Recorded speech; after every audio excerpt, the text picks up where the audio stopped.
Yoma, Mamanuo. Today we are going to handle an important situation or important topic of our culture today. This topic is one of the most important principles that every Igbo man or black man must understand. Forget my look. We have been doing our rituals today to observe the moon. Nekerendi charger. Pay sacrifices to spirits. So I think I'm coming from the sacrificial ground. So don't mind my look, but anytime that the spirit prompts us to speak, we speak.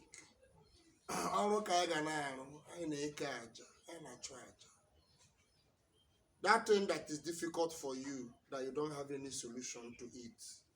We are not here to do sheri, marry.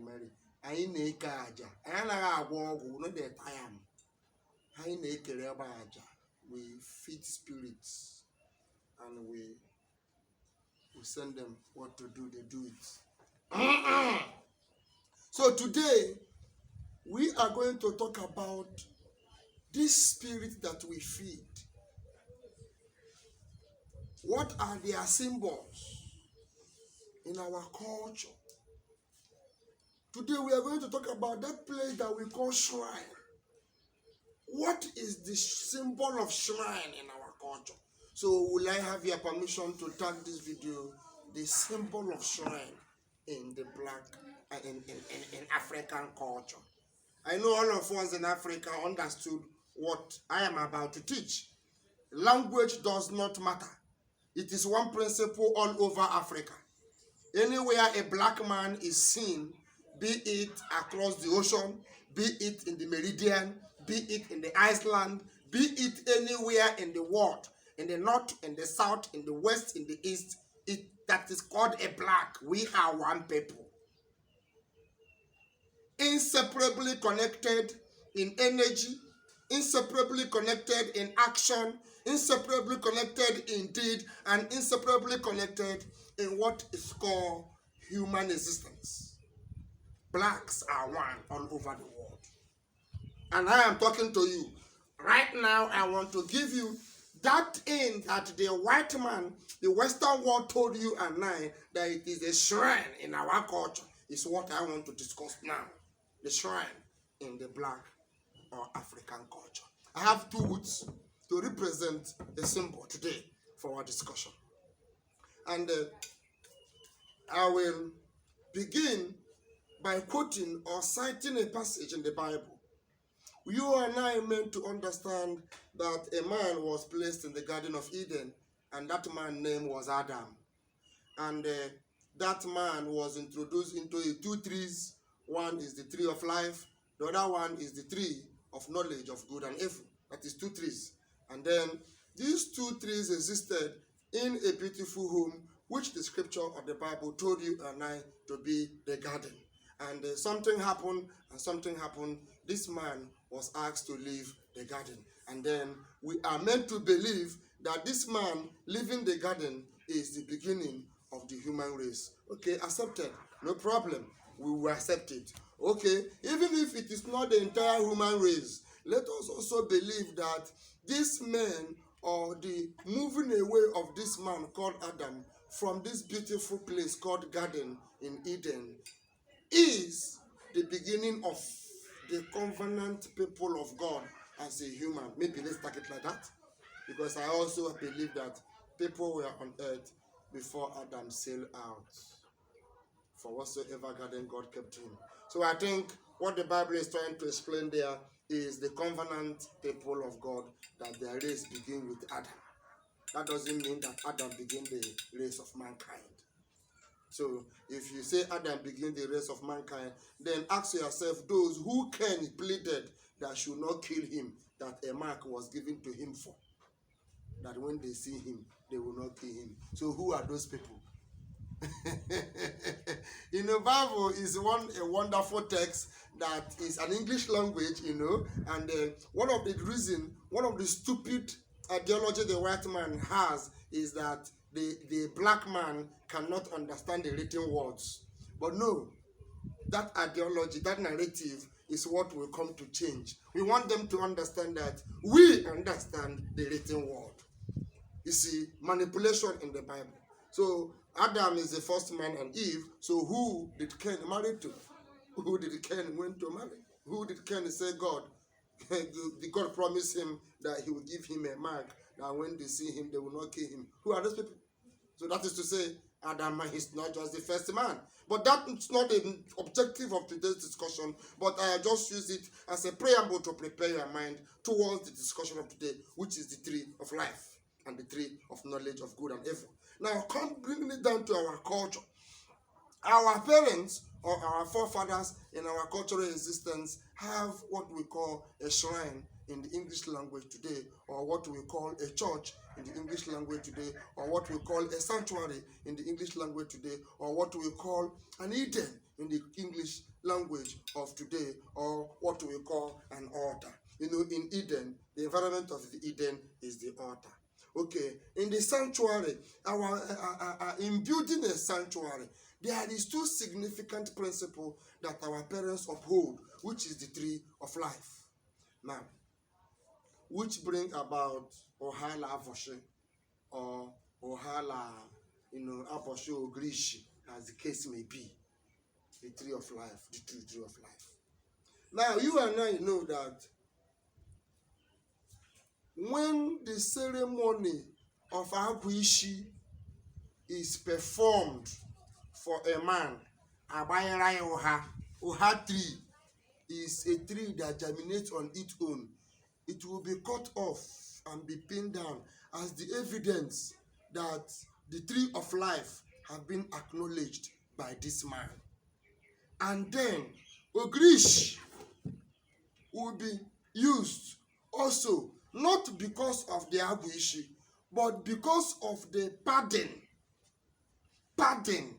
what the Englishman call pardon, that is the knowledge behind the Agwishi. Then the Ogrishi will be put for him in the symbol of the two trees in the Garden of Eden, the tree of life and the tree of knowledge of good and evil. That is the symbol of the two trees you see in anywhere that they say is a temple, or that they say is a deposit of a spirit, or that they say it is a dwelling of a deity, or whatsoever, inasmuch as in the ancient that it is called a place of worship, these two trees must be found there. That is the symbol. So I am analyzing or discussing or teaching you the symbolic nature of our culture, not diabolic. Our culture is no way diabolic. Okay. When these two is acknowledged in a shrine, it is said that this shrine is worthy of dwelling, is worthy of the dwelling presence of the Spirit. Now, there comes the rock. There comes the rock. The ceremonies has been performed. In the Talmudian record, in the Kabbalistic record, or in the biology of the Igbo nation, these two exist all around Africa and the whole world.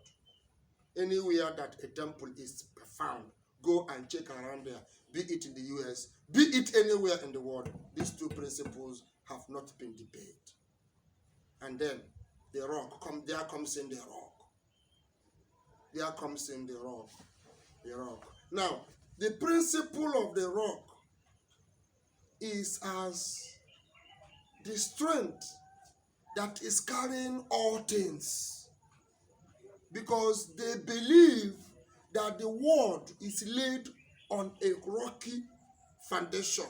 They believe that the pillars of the world are rocks, and therefore the earth is the heirs of the rock, thereby instituting the rock as the God, which was fulfilled in Christ when he said, upon this rock I will build my church. So for that reason, the rock was also placed in the altar, in between these two trees, as that altar of omnipotency, is symbolic to the present and order of that supremacy.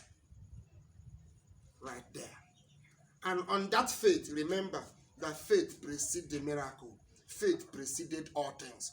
On that note, they now, in hope of a sacrifice to be performed in remembrance, and in hope of a sacrifice to be performed in request, and as well as not in hope, but a required sacrifice for the accumulation of material possession, in as much as that which has to do with the earth. Then upon the rock, after fulfilling the ceremony of the sanctification of the rock, the sacrifices can then be offered upon that rock, and then it shall bring its results. Symbol. Symbol. Symbol. So we are talking about the symbol of our culture. And now they come to you and I. They remove this symbol that our parents prepared and brought us the symbol of a stick with a man hang on the cross, and tell you that is the symbol that should represent the rock and the two trees. That is the Trinity. The tree of knowledge of good and evil, the tree of life, and the man. The man is the rock in between these two. Okay, that was why when Adam was asked to leave the Garden of Eden, he gathered the rock. Why didn't he just make the sacrifice upon the ground and go his way? Why gathering the rock? Mystery. So we are talking about the mysteries associated with the culture of the African man, especially in the Igbo race. So what I have taught you, go around or anywhere you see black, anywhere you see voodoo, these three things I mentioned must be present. If it is not present, then it's witchcraft. Then it's demonism. Man, the rock. Okay. Let us come down politically. A trending video. Any spirit of the land is manifested in women. Spirit of lands manifest in women. I want to reveal a secret to you, Igbo man out there. In your culture, I say, ebelebe burebu, ofo shiria. Ofo ejilebulo onye aka ya dị ọcha. Ofo eshi omenala egbu. Ofo buru ogu buru ya. Let us come to the scenario of what happened in Anambra between Bianca and Obiano's wife. Yes, Obiano might be your enemy, but the spirit of the land is trying to pass a message through Obiano's wife. But you cannot see it. Akwemanana, Lunya lebu ebu, mmojikwe shilimi ekwu. There is something fishy. I am disappointed with Bianca Ojukwu that in all her prowess, in all her so much, I got this one, I got that one, nonsense, rubbish. I was an ambassador, so all what he went to learn is how to slap people in the public, how to slap her dignitary. That is wiseness, right? And we are all praising her. You are all stupid. Bianca Ojukwu is a disgrace. I don't care what you think. I don't care how you feel. Bianca Ojukwu is a complete disgrace. So what he has taught our girls to do now is to slap. The only people that does that are harlots. That is an attribute of a harlot. I don't care how you feel. I might be wrong, but I will tell you the truth. I will tell you the truth. If Bianca Ojukwu was to maintain her dignity, one of the best things you have done is to ignore the noise of the empty drum. Because the noise of the empty drum have a truth echoing out of it. And she has to close that mouth with a slap. That is a behavior of a harlot. It's only harlot that does that. Remember, that was what killed our sister from Asaba. He slapped his husband in the public. The next flight he entered, he died there. Trust military government now. So that slap you slap. If truly the spirit of the gods of the land entered Willie Obiano's wife to pass a message, because from your statement, you make me to believe that Willie Obiano's wife was already drunk at that moment. That is to say, something is wrong. And now, in the culture of Igbo land, the kings will look into the reason why such a shishi jirishie. In an inauguration, 2 dignitaries open a fight. That is a sign of a fall. That is a sign of a calamity. That is a sign of a desecrated land. That is a sign that 2 evil spirits has come into the arena. You people did not see it. You are busy over the social media demonstrating slap. You are all stupid. You're fools. Somebody is paying you to make sure it goes viral. You're an animal. The king is there opening his dirty mouth, talking about how he will go and cleanse the land, and too quick to talk about who apologizes. Have you asked how Ojukwu die? Have you asked yourself what killed Ojukwu? Do you think Ojukwu died his natural death? He was injected in the hospital, and that his wife should know about it. Go and make an autopsy. Let me tell you, there are wolves in sheep clothing in this Biafra struggle. Look well into Bianca and Ojukwu's Obiano's wife at action. Before 2 years will elapse, we will hear the real true story. And the reason for this action will pop up. We will now know among these 2 who is the devil. Let me tell you, my father used to tell me something. That a woman who wants to be famous than her husband can sell her husband out just to achieve a single post that will make her be above her husband. I see that character in these 2 women. The gods of the land is talking. When the gods of the land want to talk, it's through women. Because she is a mother too. She will use the women.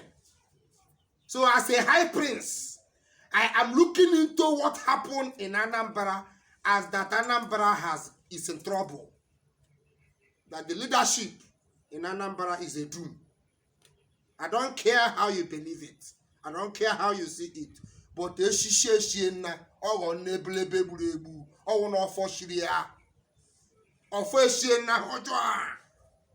we will not look into we are all happy that one is down, not knowing that the 2 supposed to be down. No. That is clash of the titan. Something is going on in Anambra that you and I does not know. The freedom of Anambra, the freedom of Biafra will come when the Anambra people truly stand up. They have not truly stood up for it. And that is why if you check places that people die more, they die more in Anambra. IPOB members were killed more in Anambra State, followed by other states. Then Imo is the highest in number. Try to look at the handwriting in the wall. So don't be quick to judge. The king is quick to talk who will come and apologize to who. Because we want to buy favor. No be so. My fellow traditional ruler, you are a traditional ruler, but you don't know the traditional rules. Because there is difference between traditional ruler and traditional rules. Now you fail to look into the traditional rules and you are quick to implement your traditional rulership and then insult the land by saying they should come and desecrate that they come and appease the cause. Are you not a fool? Are you not stupid? Don't you know that is an insult to the culture of Igbo land? Don't you know he have insulted the land by calling the women to that have desecrated the land, instead of you to rise up and know that the land is speaking from these two women. Anything that is called a goddess of any state is a woman. And when there is clash, it is a sign that the land is not okay with what is going on. Let me tell you, Soludo's election as governor in Anambra State, you people might like it. I have nothing with Soludo, but the gods of the land of Anambra State does not want him. This is a fact, a firm and unshakable truth. I, Dr. Charles Chukwuemeka Amanze, Amadioha Hansirimu, is telling you this truth, the whole truth, and nothing but the truth. If you like, you believe it. I am Amadioha. I have spoken. It's coming. Forget that they are now painting you with. Remember how they want to start frying, because they want you to come into the 18 box before the strike. Let us see now. We are all here. We are watching. So let you, the Igbo man who believes that wrong is wrong, try to find out actually among these two who is the black cat and who is the white cat. Maybe the slapper might be the black cat. Maybe the slappy might be the black cat. Maybe the slappy might be the white cat. Maybe the slapper might be the white cat. Nobody knows. So don't be quick to judge. Because I see quest for power. I see quest for position. I see quest for supremacy in the order and the ordeal of things. And in that quest, it has fallen into a total wrong circle. So be wise. Our atoro manayamara, atoro feke, ofenyi si no hia. Igbo mmamanu, Igbo ekelela munu, ya drun lamma. My brother, I have nothing against you, but I will tell you what I see. I don't care. I am not interested in your money. You don't have money to give me. The money you have, the ones you stole from the government. So I don't need it. But I will tell you the truth. That at the day of your swearing in, two noble women fought. That is a sign that the gods of the land says no. Right from your election, I know you will be doing your election on the 6th. And I pass a decree and ask the gods, if they are not in support of your election, let there be rain on the 5th. And lo and behold, the rain on the 5th was soon to mirror the holy land. And on the 6th, you did the election. I didn't call rain to disturb you. I have the power. Forget that you bring all the rainmakers, but they don't have the power. If I, Dr. Charles Amanze, said from 1 month, rain will not stop, how can we do it? I didn't want to stop the election. And when you look at the elections that you say you used to win the election, it was children who voted. Let me see how you take care of children in your government. We are watching. Let me see what the children we're going to get. We are all watching. And now the gods have also shown you another sign on the day of your inauguration. You might not see it, but I've told you. You are desperate for the seat. Sit down. I wish you well. But pay attention to the gods, or else you die on the seat. I don't care. I've passed a message to you. Pay attention to the gods of the land. Find out what the problem is. Resolve it from there, or else you will die on that seat. Don't say that the child did not tell you. It is coming. I wish you well, Brother Soludo. Have a wonderful and prosperous leadership in Anambra State. But remember that the prophet has spoken, the prophet of our culture, not just, I don't have a church, don't think I'm here to give you a church. And you may get Kebaja, Abu Mwadibia. So Mukakalam Hemka. Also the same the army, and there we move on to why we are here. Let me tell you the truth that our culture is an eminent fact towards our freedom. Until we have understood it, until we have implemented it, until it's a system running, we will not see the glory and the hand of the God of Africa releasing his blessing. So let us come home, Africa, and employ our youth wherever you are in the world. Please do not think that is what is supposed to be. Think about home. Think about your culture. Display your culture, because you are an inheritance of that little portion of the earth that you occupy anywhere in the world. As a black race, I want you to know that you are the ID of greatness. Without you, there is no life in this world. Erase all the blacks. These whites will kill themselves. They are greedy people. They are criminals. They are thieves. The peace we have today is because the blacks are there for them to oppress. The day the blacks gain their freedom, you will see that this Western world will start killing themselves. They are thieves. Their government are murderers. They are criminals. They have killed us all. Let us wake up and set ourselves free. It is now or never. Let us leave a landmark. Let us leave a path for our children to follow, so that we can say, when we have departed, that we have done our part. This I live with you, and this I urge you as an African youth all over the world, as an Igbo man all over the world. Wake up to that which is your responsibility. Identify it, and nothing is fetish. All things is given unto man for the glory of God. Let us use that which God has given unto us to bring out that glory that God requires from us unto his name, not by singing and dancing. In the name of the supreme order of spirits. Amen.